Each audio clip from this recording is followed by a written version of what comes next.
నల్గొండ జిల్లా మాడుగులపల్లి మండలం భీమనపల్లి గ్రామ పంచాయతీ పరిధిలో ఉన్న స్వతంత్ర అభ్యర్థిగా గెలిచినటువంటి సర్పంచ్ గారు కొండేటి జలంధర్ గారితో ఉన్నాము. ఆయన ఇండిపెండెంట్గా గెలిచిన తర్వాత మళ్ళీ కాంగ్రెస్ పార్టీలోకి వచ్చి అభివృద్ధి సంక్షేమ కార్యక్రమాలు ఏ విధంగా కొనసాగుతున్నాయో వారి మాట్లాడి తెలుసుకుందాం. గెలిచిన తర్వాత ఎలాంటి అభివృద్ధి కొనసాగిందో వారి మాట్లాడుతాం. నమస్కారం సర్పంచ్ గారు. నమస్తే. మీరు ఇండిపెండెంట్ అభ్యర్థిగా గెలిచిరంటారు, మరి కాంగ్రెస్ పార్టీలో పోయారు, మరి కారణం ఏమై ఉంటుంది, ఎందుకు పోయారు? ఇక మనకు ఊరు డెవలప్ కావాలంటే మనకి ఏదో ఒకటి గవర్నమెంట్ సపోర్టింగ్ ఉండాలి కదా, ఆ ఉద్దేశంతో వెళ్ళడం జరిగింది. మరి అంత ముందు మరి అంటే ఎన్నికలప్పుడు మీకు పార్టీ నుంచి ఏం సపోర్ట్ లభించలేదా? లేదు, నేను ఇండిపెండెంట్గా చేసినాం కదా, ఇంకా పార్టీ సపోర్ట్ ఎక్కడిది లేదు. గెలిచిన తర్వాత మీరు గెలిచినాక నేను ఈ మధ్యకాలంలో వెళ్ళిపోయాను అన్నట్టు. మరి సర్పంచ్గా పోటీ చేయాలని ఆలోచన మీకు ఎందుకు కలిగింది? సర్పంచ్గా పోటీ చేయడం అంటే నిరంతరం మేము సేవలోనే ఉంటున్నాం కంటిన్యూగా. ఊర్లో ఏ చిన్న ప్రాబ్లం వచ్చినా, ఎవరు హాస్పిటల్ పోయినా, ఎవరు ఊర్లో ఎవరు చనిపోయినా టోటల్గా మనం ఆ కార్యక్రమాలు మొత్తం మీద తీసుకొని చేస్తాం. అన్నీ ఇదే కాదు, స్టేషన్ పోయినా, ఎండి ఆఫీస్ పోయినా, ఎంఆర్ ఆఫీస్ పోయినా నేను అందుబాటులో ఉండి ఎవరి దగ్గర కూడా ఏం తీసుకోకుండా నిరంతరం పనిలో ఉంటాను, నేను సేవలో ఉంటాను. ఆ ప్రజాసేవ కార్యక్రమంలో రాజకీయాలు మా ఊర్లో ఉన్న కార్యకర్తలు కానీ, రైతులు కానీ, బడుగు బలహీన వర్గాలు కానీ, దళితులు కానీ, గిరిజనులు కానీ నాకు సపోర్ట్ చేసిన ఉండాలి అని చెప్పి వాళ్ళు కోరుకోవడం వల్ల నేను ఇండిపెండెంట్గా సపోర్ట్ చేయడం. మీ కుటుంబం కూడా నేపథ్యం కూడా రాజకీయం ఉన్నాయి.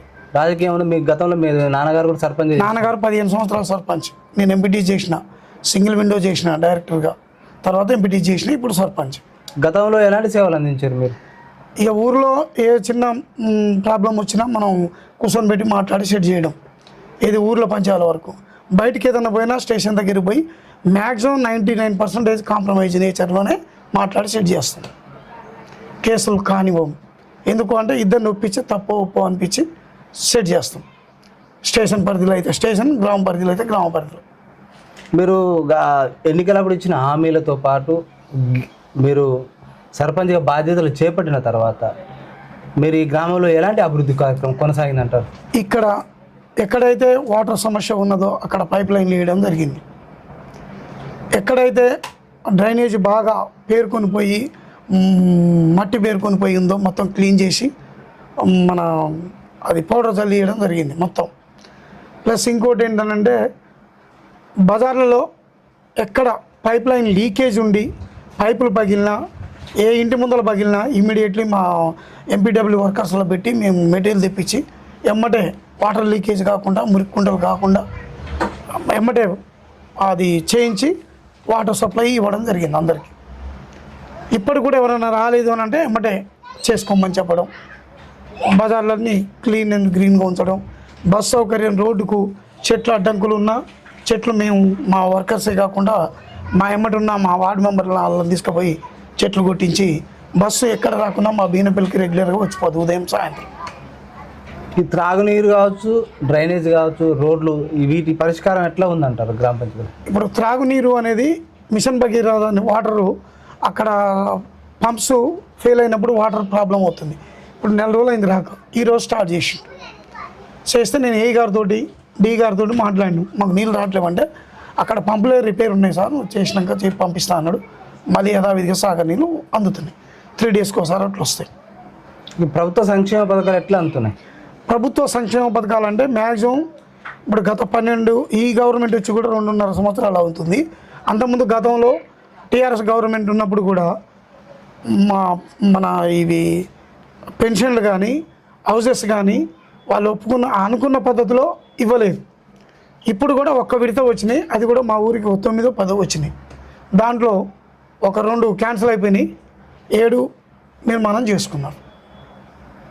గ్రామ అభివృద్ధి విషయంలో కావచ్చు, ప్రజా సమస్యల పరిష్కారం విషయంలో కావచ్చు, ఎమ్మెల్యే గారి చొరవ ఉంది, ఎట్లా మీకు అందుబాటులో ఉంటున్నాడా? ఎమ్మెల్యే గారు కూడా మేము పోతే రిసీవ్ చేసుకుంటాడు.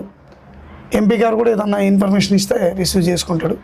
మా దగ్గర ఉన్న పద్ధతిలో మాకు ఈ సమస్యలు ఉన్నాయంటే రిసీవ్ చేసుకుంటారు. కానీ ఆర్థికంగా ఇంకేం పెట్టలేదు గ్రామానికి. ఇప్పుడు నిన్న సభ జరిగింది, సీఎం గారు ఇక్కడ ఏది హ్యామ్ రోడ్ల శంకుస్థాపన కార్యక్రమంతో పాటు ప్రభుత్వ సంక్షేమ పథకాలు ప్రజలకు అందే విషయంలో కూడా ముఖ్యమంత్రి గారు ప్రకటించడం జరిగింది. మీరు ఎట్లా ఫీల్ అవుతున్నారు? ఇప్పుడు ఈ గ్రామీణ స్థాయిలో ఉన్న రోడ్లకు కొత్త రూపు, కొత్త కళ వచ్చే అవకాశం ఉందంటారా? ఇప్పుడు గ్రామంలో సంక్షేమ పథకాల విషయానికి వస్తే పెన్షన్లు కానీ మన హౌజెస్ కానీ లోన్స్ అనేవి లేవు, కానీ హౌజెస్ ఇస్తా అన్నారు.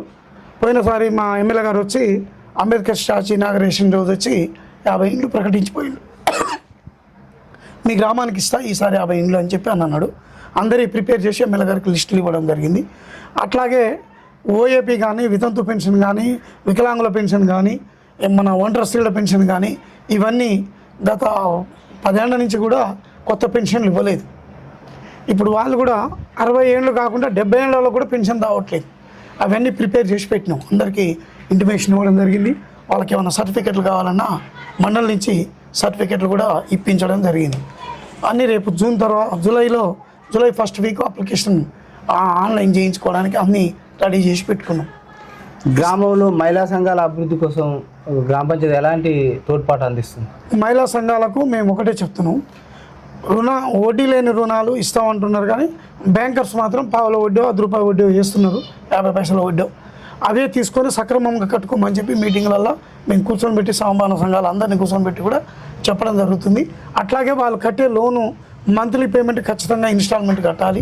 ప్లస్ మీరు వేసే సంఘంలో మీరు దానికి వేయడానికి ₹100 మంత్లీ వేసుకుంటారు కాబట్టి ఆ సంఘం లోన్తో పాటు ఇది కూడా కట్టించేందుకు అందరినీ కూర్చొని పెట్టి మాట్లాడి సెట్ చేస్తున్నాం. మహిళా సంఘాల అభివృద్ధితో పాటు ఇక్కడ గ్రామ భద్రత కోసం సీసీ కెమెరాలు ఏర్పాటు చేశారా? సీసీ కెమెరాలు ఏర్పాటు చేయలేదు, అది పర్మిషన్ తీసుకొని చేద్దామని చూస్తున్నాం. వెంబడి ఒక పర్మిషన్. గ్రామ యువత బాగా మత్తు పానీయాలకు బానిసై ఉజ్వల భవిష్యత్తు ఆగం చేసుకుంటారు. మహిళలు మా దృష్టికి తీసుకొచ్చారు, బెల్ట్ షాపులు కూడా నియంత్రించాలంటున్నారు. మార్పు రావడానికి పోలీసు వారి సహకారంతో ఏమైనా చైతన్య సదస్సులు నిర్వహిస్తున్నారా? ఇప్పుడు మనం బెల్ట్ షాపులు బంద్ చేయాలి అని అంటే ఊరిలో ఉన్న వాళ్ళు కొంతమంది ఏమో బంద్ చేయాలంటారు, కొంతమంది ఏమో వద్దని అంటారు. దాంతో మళ్ళా మనం ఏదైనా సమావేశం పెట్టినా, ఏదైనా ప్రోగ్రాం పెట్టినా గొడవలు అయ్యే ప్రమాదం ఉంది. కాబట్టి మనం ఏమైనా వద్దని చెప్పి యువతకు మీటింగులు పెట్టి చెప్తున్నాం. ఎన్ని చెప్పినా కొంతమంది పక్కతో పట్టే వాళ్ళు పడుతూనే ఉన్నారు. కొంతమంది మార్పు తెచ్చుకొని మంచి ఏదో ఒకటి ప్రైవేట్ జాబ్ చేసుకొని బతికే పద్ధతిలో జీవనోపాధి కొరకు వెళ్ళిపోయి మళ్ళీ రెగ్యులర్గా మళ్ళీ ఊళ్ళకి రావడం, పోవడం, పని చూసుకొని రావడం, అట్లా కొంతమంది చేస్తారు. కానీ కొంతమంది వినకుండా అదే పద్ధతిలో కొంతమంది కొనసాగుతున్నారు. మనం చెప్పి చూస్తున్నాం తల్లిదండ్రులకు, వాళ్ళకి అయినా వినిపించుకునే పద్ధతిలో కొంతమంది 100లో 10 మంది. ఓటరు ప్రత్యేక సమగ్ర సవరణ సర్వ్ చేపట్టారు. అక్కడ ఫామ్స్ నింపే విషయంలో కొంచెం ఓటర్లు నిరక్షరాస్యులు కాబట్టి వాళ్ళకి అర్థం కావట్లేదు అంటున్నారు. మా దృష్టి తీసుకొచ్చారు. ఈ సమస్య ఎట్లా పరిష్కారం అవుతుంది? BLOల సహకారం ఏ విధంగా ఉంది? వాళ్ళు ఏ విధంగా ఇప్పుడు ఓటరు ప్రత్యేక సమగ్ర సవరణ ఎట్లా చర్యలు చేపడుతున్నారు? మొన్న మీటింగ్లో చెప్పిన దాని ప్రకారం మేము BLOలకు ఒకటే ఇన్స్ట్రక్షన్స్ ఇచ్చాం, డప్పు చాటింపు చేశాం. ప్రతి వాళ్ళు ఫోటో, అన్ని ఆధార్ కార్డు అన్నీ మిమ్మల్ని మెన్షన్ చేసుకోండి, ప్రతి BLO కాడికి రండి, గ్రామ పంచాయతీలో ఉంటుంది, వచ్చి ఇవ్వండి, లేదా ఆమె ఇంటింటికి వచ్చి తీసుకుంటుంది. మీరు అన్నీ రెడీగా పెట్టుకోండి, ఫోటోతో పాటు అడ్రస్ ప్రూఫ్ కూడా మీ దగ్గర పెట్టుకోండి. అన్నీ సవరణ చేసేద్దాం, మనకి 25 రోజులు ఇంకా టైం ఉంది, ఈ లోపు మనం మొత్తం ఇచ్చేయాలి అందరూ అని చెప్పి డప్పు చాటింగ్ చేసినాం. ప్రతి ఒక్కరికి చెప్తున్నాం. వాళ్ళు ఏమైనా ఫిలప్ చేయకపోతే మేము అందుబాటులో ఉండి కూడా మా వార్డు మెంబర్లు మేము ఫిలప్ చేస్తున్నాం. మీ గ్రామ పంచాయతీలో ఫిర్యాదులు వెయిట్పై ఎక్కువ వస్తున్నాయి, మీరు మీ గ్రామ సభలో తీర్మానం వెయిట్పై ఎక్కువ జరుపుతున్నారు. గ్రామ సభలో ఎక్కువ వాటరు, పారిశుద్ధ్యము, మాకు మ్యాక్సిమం 80% CC రోడ్లు ఉన్నాయి, ఇంకా 20% అయితే మాకు కంప్లీట్ అవుతాయి. మెయిన్గా మాకు డ్రైనేజ్ వ్యవస్థ చాలా ప్రాబ్లం ఉంది భీమనపల్లిలో. గత 15 ఏళ్ల నుంచి కూడా ఇక్కడ డ్రైనేజీలు శాంక్షన్ కాలే, కొత్తవి నిర్మించి కట్టినవి లేవు. కానీ ఏ బజార్లో చూసినా డ్రైనేజ్ ప్రాబ్లం ఉంది. అంతా ముందు అది స్టంప్ వేసుకోవడం జరుగుతుంది. ఇంకుడు గుంతల కార్యక్రమం ఏమైనా చెప్పారు? ఆ ఇంకుడు గుంటలు చాలా వరకు అందరికీ ఎక్కువ అయ్యే ఉన్నాయి. ఇప్పుడు అవి కాకుండా డ్రైనేజీ కడితే వాటర్ షాప్కి వెళ్ళిపోయి చెర్ల పడడానికి అవకాశం ఉంది. ఒకటి రెండే ఉన్నాయి ఈ ఊళ్ళోనైనా, చెర్లగూడమైనా, మర్రిగూడనైనా. మర్రిగూడ అవసరం లేదు, 8 ఇంట్లో 10 ఇంట్లో ఉంటాయి. ఆ 10 ఇంట్లో అందరూ ఇంకుడు గుంటలు కట్టుకున్నారు. పర్యావరణ కోసం మొక్కల పెంపకం ఎట్లా జరుగుతుంది? మొక్కల పెంపకం మొత్తం మనం నర్సరీ దగ్గర దాదాపు 2,000-5,000 మొక్కల దాకా పెంచినాం. ఉన్నాయి, కొన్ని పోయినాయి, చాలా వరకు 90% బతికినాయి. అవి మొత్తం డోర్ టు డోర్ ఇద్దామనే ప్లాన్లో ఉన్నాం. ప్లాస్టిక్ రహిత గ్రామ పంచాయతీగా తీర్చిదిద్దడానికి మీ గ్రామ పంచాయతీ ఎలాంటి చర్యలు చేపడుతుంది?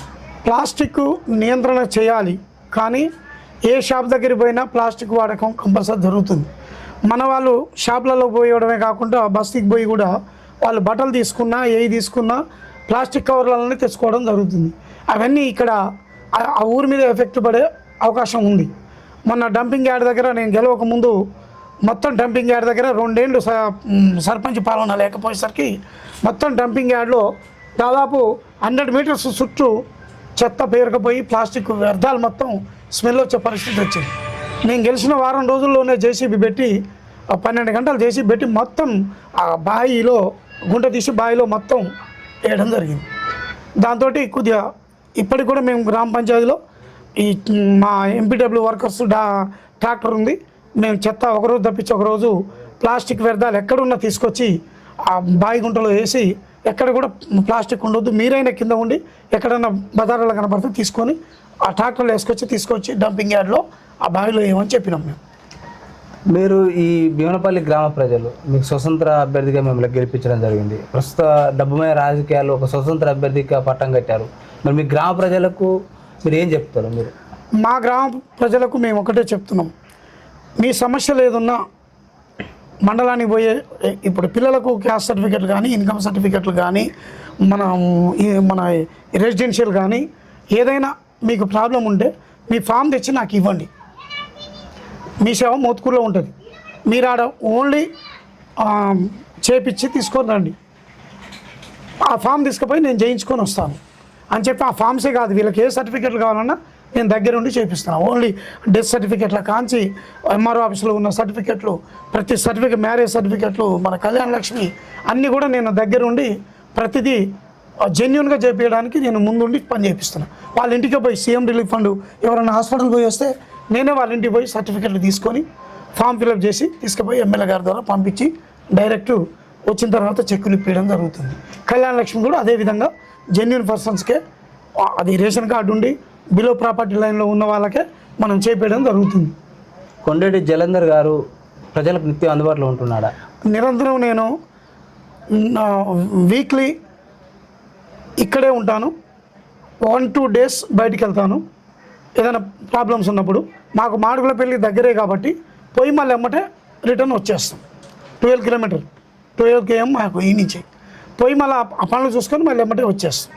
ఇక్కడ భీమనపల్లి నుంచి గ్రామ పంచాయతీ గెలిచినట్టు స్వతంత్ర అభ్యర్థి గెలిచినట్టు కొండేటి జలంధర్ గారు ఇక్కడ ప్రజలకు ప్రతి సర్టిఫికేట్ కాంచి మొదలు పెట్టుకుంటే ఏ సమస్య అయినా కూడా నేను దగ్గరుండి పరిష్కరిస్తా అంటున్నాను. కళ్యాణ లక్ష్మి, ఏ చెక్, కళ్యాణ లక్ష్మి చెక్ కావచ్చు, సీఎం రిలీఫ్ ఫండ్ కావచ్చు, ఏ అయినా కూడా ప్రజలకు అర్హులైన వాళ్ళకు, ప్రతి అర్హులైన పేదలకు నేను అందించే కార్యక్రమంలో ఉంటాను. దాంతోపాటు ఇక్కడ పంచాయతీలు అయినా కూడా ఏదైనా ఇబ్బందులు వచ్చినా కూడా వారికి నిరంతరం స్టేషన్ కాడికి పోకముందుకు ఇక్కడనే 100% వారికి న్యాయం చేసి వారికి పంపించానని అంటున్నారు. నిత్యం కూడా ప్రజలకు అందుబాటులో ఉంటూ ప్రజాసేవే లక్ష్యంగా ముందుకు వెళ్తారని కూడా ఆయన ఆటలోనే చెప్తున్నారు. మరో అంశంలో మరో గ్రామ పంచాయతీలో మీ ముందుకు వస్తుంది.